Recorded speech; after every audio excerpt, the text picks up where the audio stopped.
I think the negotiation game, it comes down to every single circumstance at hand. There's a lot that you can play on in the negotiations. When you do go into negotiation, I would just be mindful that there's a lot of options that, because you obviously can't put everything on the table at the same time, they're probably not putting everything on the table at the same time too. As long as you have a good rapport and you can go into that negotiation on a good holistic level where you're not battling each other, where it's a good conversation, I think that will get you further in uncovering a little more information which you're able to use in your negotiation. So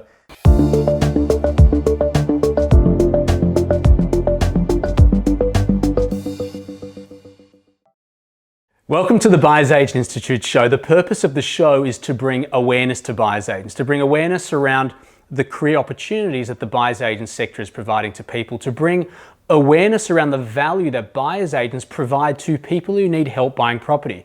Our goal with the show is to strip back and dive into the remarkable stories and journeys of buyer's agents who are paving the way forward in one of the fastest growing careers in Australia right now. Our guest today is Darren Venter. He's the director and founder of Strat Prop here in Sydney, an investment-based, national-focused property business. Darren migrated from South Africa in 2008 to Australia.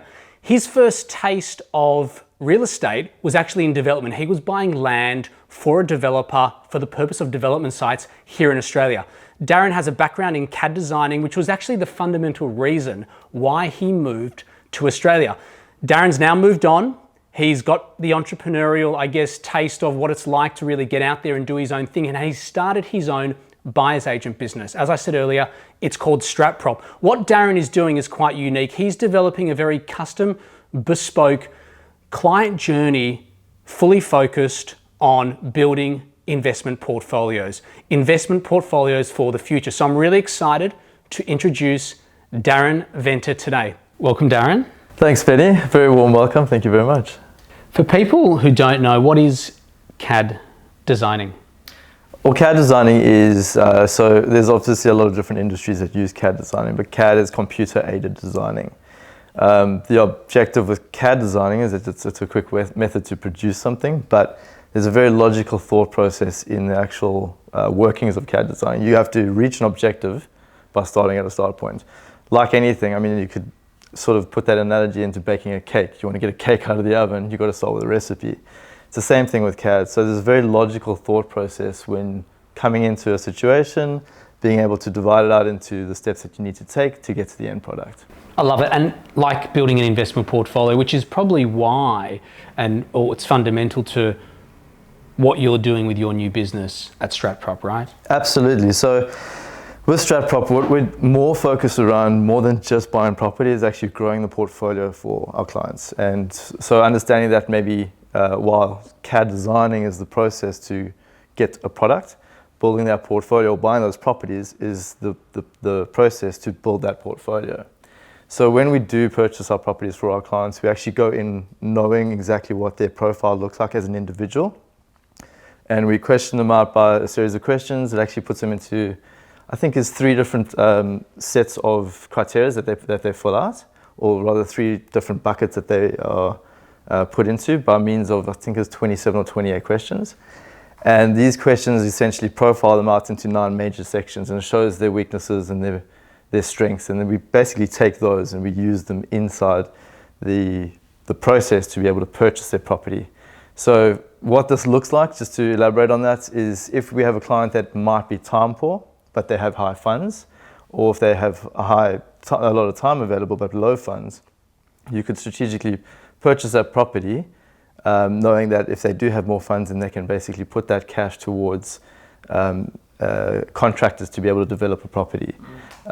Therefore, that means that property will have to be that type of a property. Then we have to look in certain areas because those properties are only in certain areas, but it's also got to then fit into their actual budget. So being able to balance all of these things is basically how we purchase our properties for our clients, and then build off that every single time in their portfolio. So getting that property to perform in the right way for them, and then essentially withdrawing the equity, moving on to the next property, and building out in that strategic layering that we go through. How important is the first purchase? Extremely important. So a lot of the times that first purchase is also considered the exit property, just because you can only lend so many times from the bank, and therefore you can only, the bank's only going to give you so much money.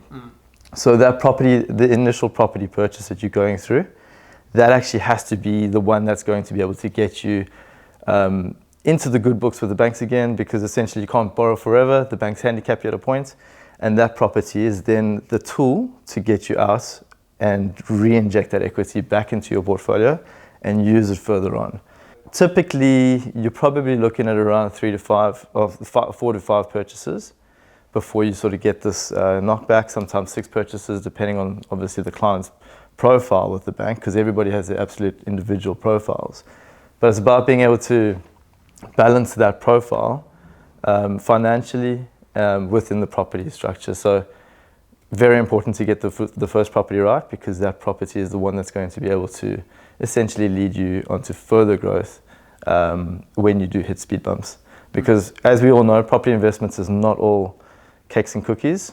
There are some speed humps on the way, but it's about preparing yourself and making sure that you go into the game with that exit strategy in place. Yeah, and which is like what you were sharing with the CAD designing, you're thinking about the end goal and you're moving.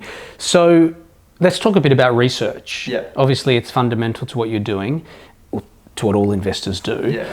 One of the big issues I think for investors and buyers agents is a bit like membership sites, is overwhelm. Yeah, you go in absolutely. there and you're like, I've got Real Estate Investor, I've got HTAG, I've got 2D, I've got RP Data, I've got Price Finder, etc., etc. This does this, that. Yeah. What's your approach to A, consolidate, and then B, for it to become a bit more seamless, for you to move quicker?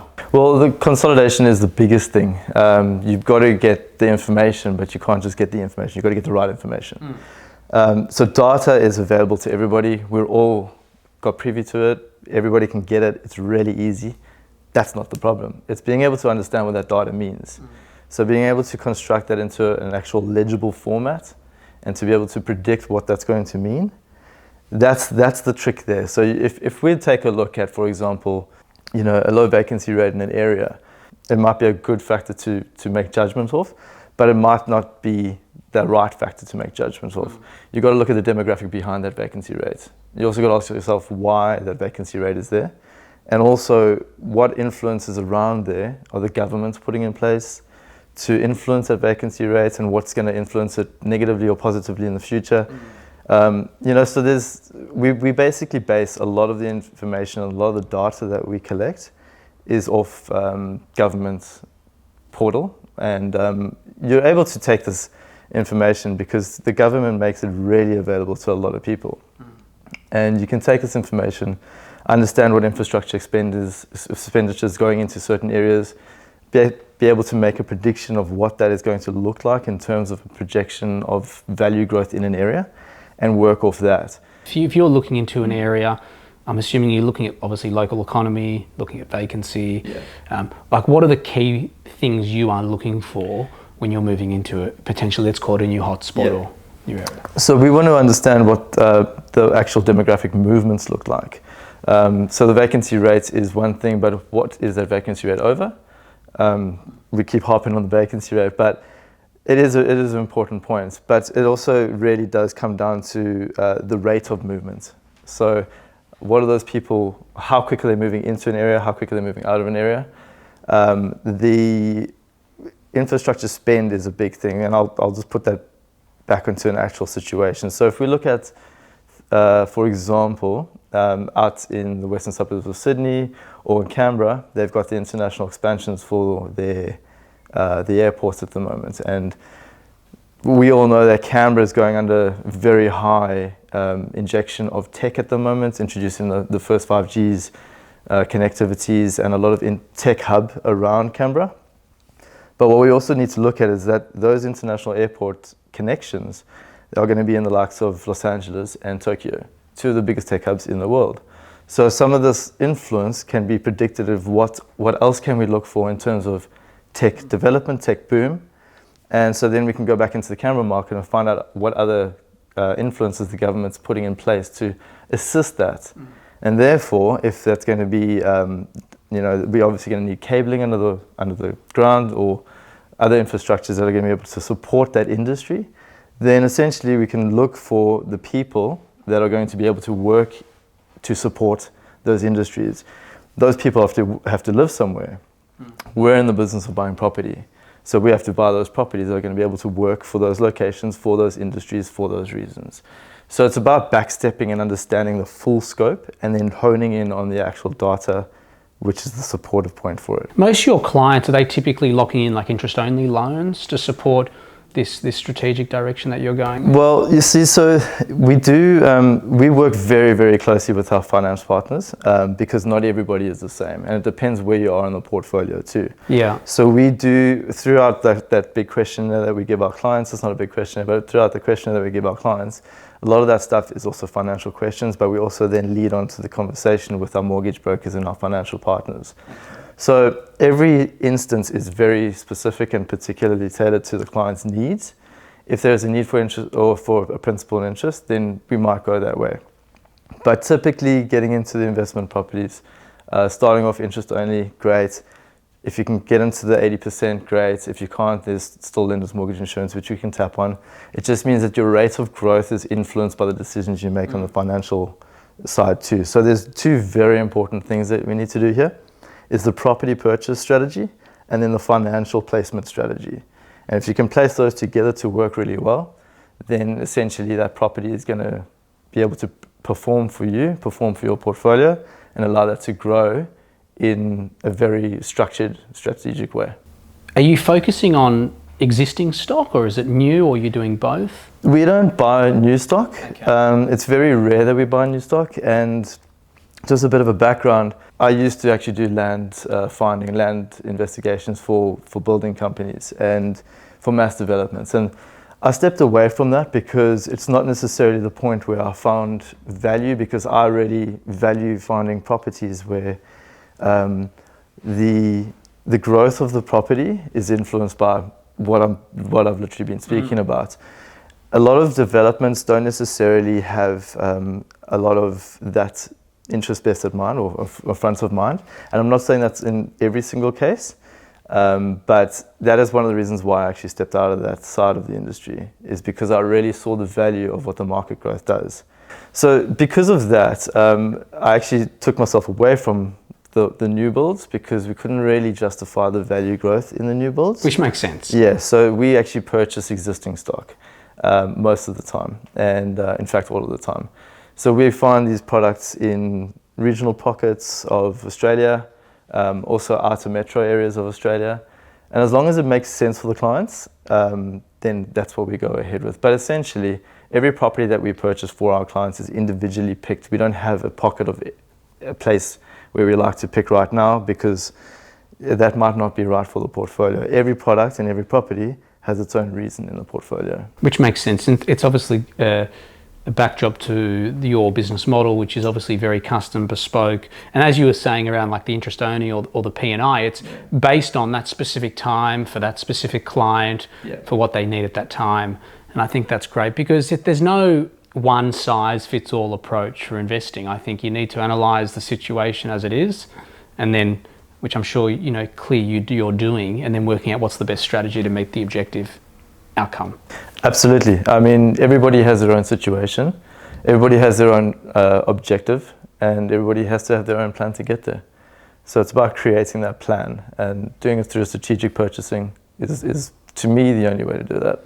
What have you found challenging? Obviously, as an entrepreneur starting your own business, it's never easy. Buyers agents are starting to grow now. Obviously, property is something you're passionate about. What have you found most challenging starting out Strat Prop? The most challenging part of starting any business is being able to let people know what you're able to do for them. There's a big rapport that you have to have. There's a big amount of rapport that you have to have with your clients and potential clients. Building that relationship is always the biggest thing for me, to be able to get people to understand what it is that I do and why I do it. So I think for me, that's probably always been the biggest thing I wouldn't say it's been necessarily a challenge, but it's been my main focus in business would be to try and get that relationship with people. Because when you are purchasing properties for them, which is of such, they're good volumes of cash spend that they're putting down into your trust to actually be able to purchase a property for them, you really do need to get to know those people, because you need to understand what their objectives are. Which is also comes down to getting clients, and I think that's a common problem for all businesses. Yeah. Typically starting out is client acquisition. Yeah, absolutely. But it is a tricky part. But what I'm finding is that as soon as you take on a couple of clients, they refer on to other clients and refer on to other clients, and you build your network that way, and you really do grow a strong clientele base. And that, I think, is probably more valuable than any sort of online marketing that you can do, because you know the product that you're supplying to this person, and they're able to share that knowledge with somebody else. So understanding what you do and sharing that with your clients allows them to share it with their clients. So being really open and exposed about the whole process is it's basically top of mind for us, is that we expose all of our discussions and our conversations and our findings, and we actually train our clients up along the way so that they have a very good understanding and comfort level with what we're trying to do. The whole transparency. And I sent an email out to my database a few days ago, and I was sharing 2 tips on what I felt buyers wish they knew before because I personally, with my experience, I think that buyers are very naive.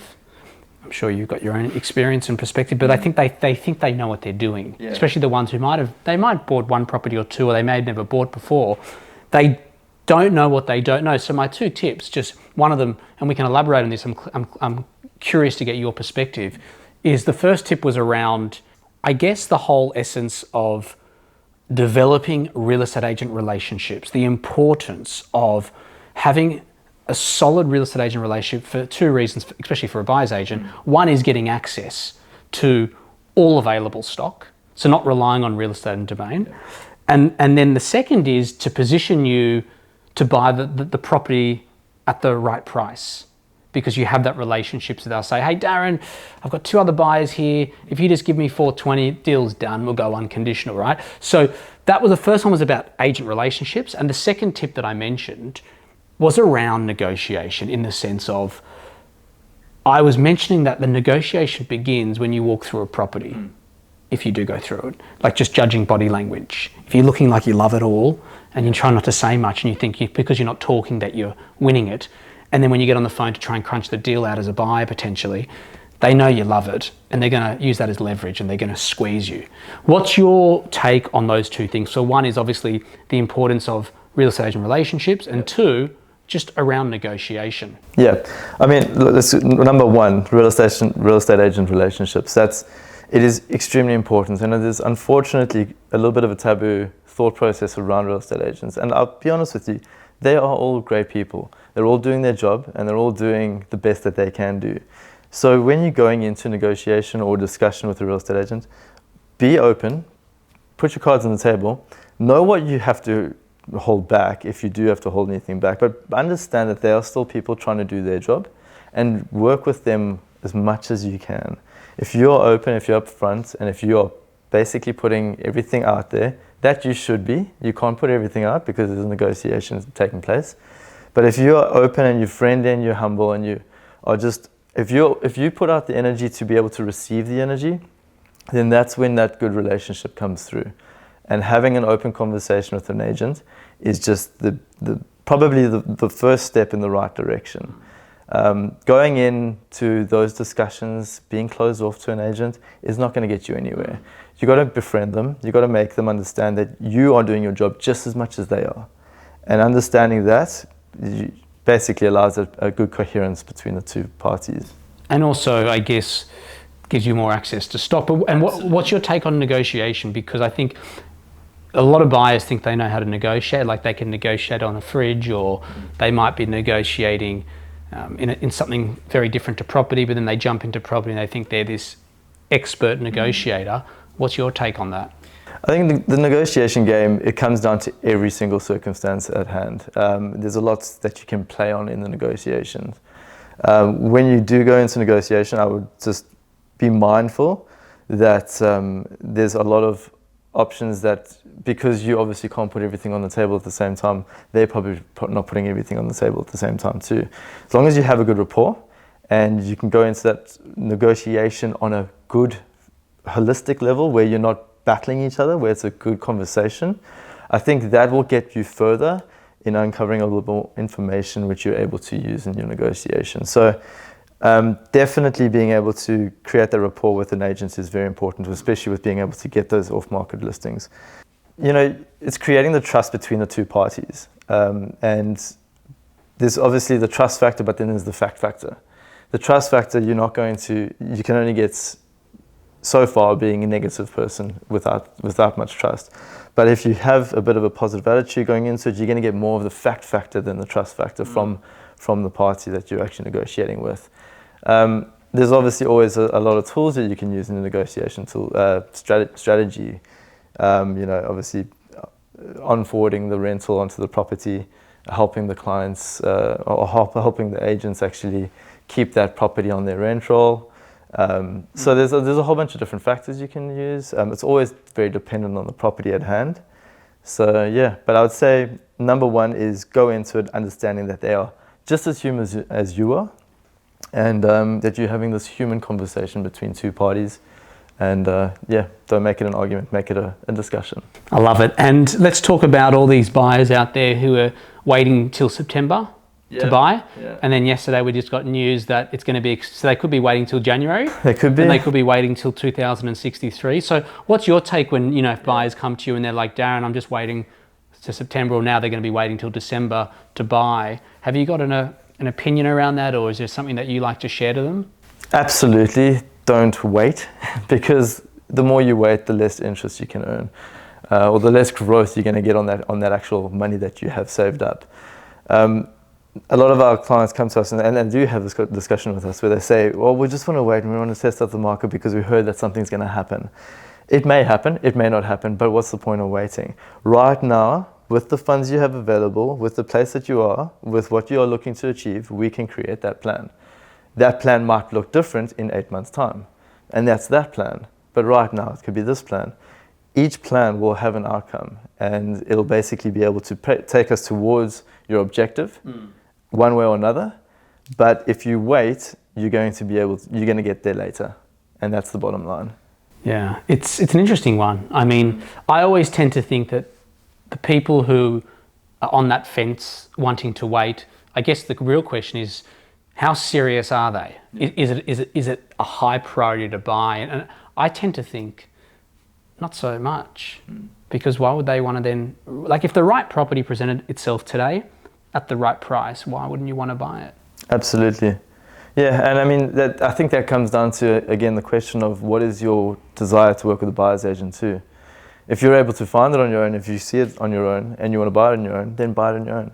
But is that property the right reason, or is that property the right property for you to be buying and for the right reason? So it's understanding, what the market factor is behind the property, but it's also understanding what that property is going to be able to do for you.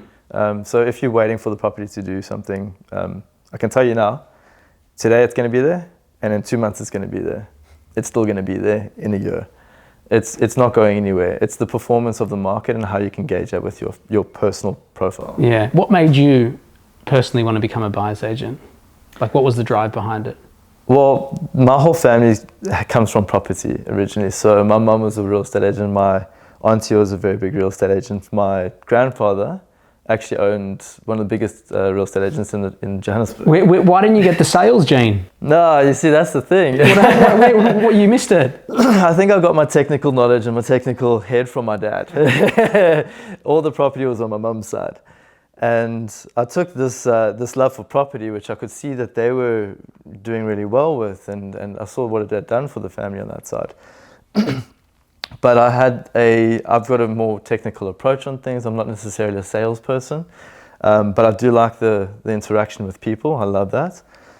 So being able to take the property, which I love the property factor of it, and being able to put it into a technical aspect such as investment purchasing through strategic plans, then I think, yeah, onto a winner. And I think I got that from my dad's side, because we used to sit down every Sunday and draw out house plans on A3 papers. Okay. And we'd be like, yeah, this is the house we're going to buy, and we're going to build this one. And yeah, it was nice. Yeah, good memories. What's the agenda? I mean, obviously we've hit a new FY. What's the plan for Strat Prop, like high level? Yep, so I'd say high level plans is we've got some new really cool tools inside of our business, which we're using with our clients. And it allows our clients to basically be able to grow their portfolios effectively without having to actually manage it themselves. This is your IP? This is our IP. Okay. Yep, and we've developed this over the last several months. It's come to fruition just probably about 4 weeks ago. Okay. And well, the new development release of it at least has become fruition about 4 weeks ago. And yeah, it's really interesting stuff. So basically we're stepping more into the portfolio growth rather than property purchasing side of things. So for our clients now, for the next coming years, we are wanting to take on clients who are actually looking to be able to grow their portfolios rather than just buy 1 or 2 properties. We actually want to set them up and nurture them and manage that whole system and set up and structure for them. Okay, that's exciting. It is very exciting. That's big. And so you're based in Sydney, Manly? Based in Sydney, yep, Northern Beaches. But we purchased countrywide pretty much. Love it. Mate, as we wrap up, where can people find you?